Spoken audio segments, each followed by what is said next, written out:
everyone, it's Cheryl from Teaching 2 and 3-year-olds. Today I'm going to talk about our block center, how I manage it, and our favorite block center activities. First of all, our shelves that we use in the block area have wheels on them.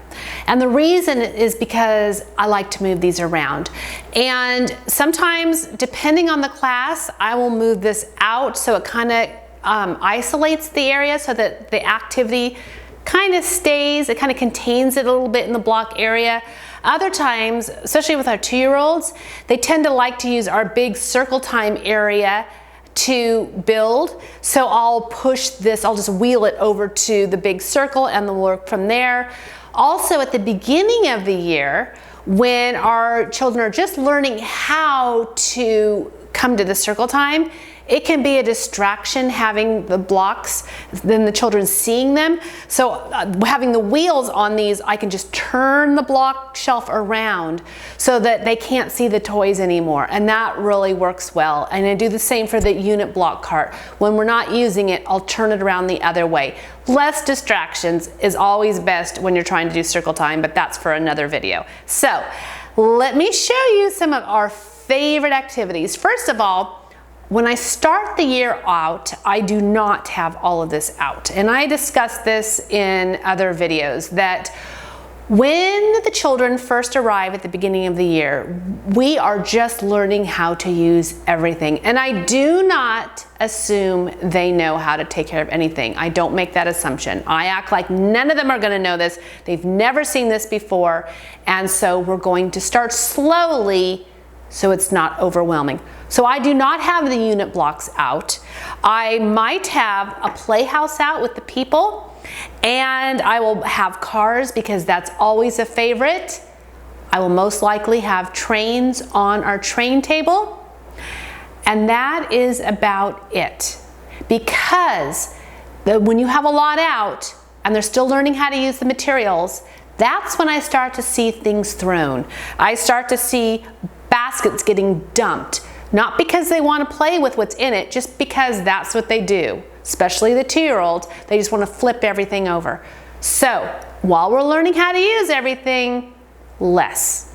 And that also goes with cleanup, because cleanup is a lot easier when you don't have as much out. You're still showing them how to clean up.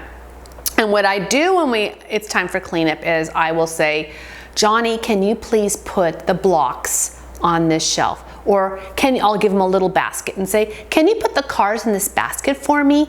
That is so much easier than just saying, clean up. You need to actually guide them. So again, less is best at the beginning of the year. You're gonna model how to use these pieces, not assuming they already know. So you're gonna let them know that blocks are for stacking, cars are for rolling, and all of the other things that we have that go with it are not to be thrown, because that seems to be one of the first things I notice is that toys might be pitched. So I let them know toys are not thrown. This is how we use them. And then I start gradually adding more as I feel they can handle it. Now this year, I had some of these shelves below me were empty.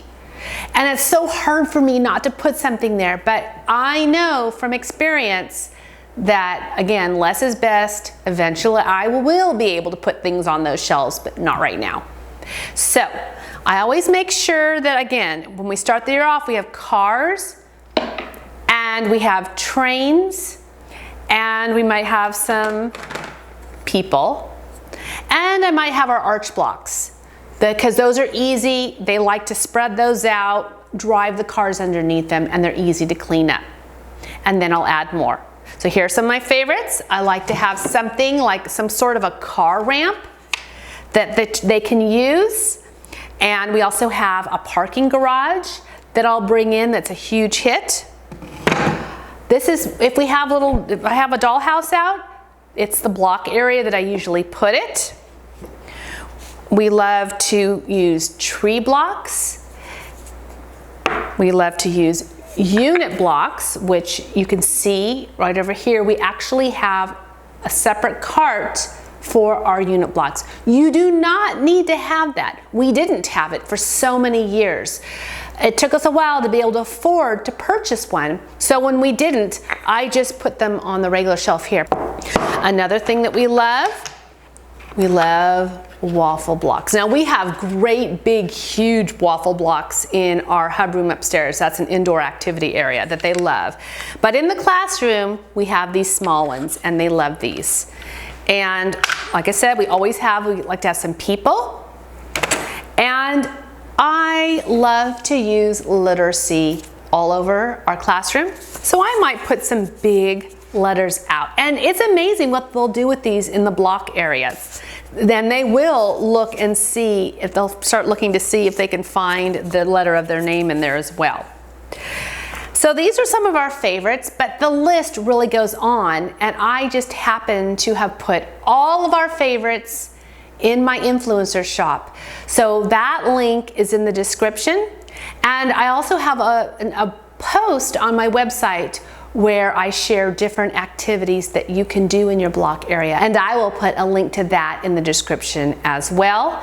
I also have created a printable list of our favorite block activities, our toys, so that you can download it and print it so you have a copy, because you never know when maybe someone says, it's your lucky day and you get to purchase some extra things for your classroom. Okay, that doesn't happen often, but just in case. Or if you're going to a garage sale or a thrift store, that's a great way to pick up a lot of these pieces. One more thing I almost forgot to mention is use recyclables in your block area.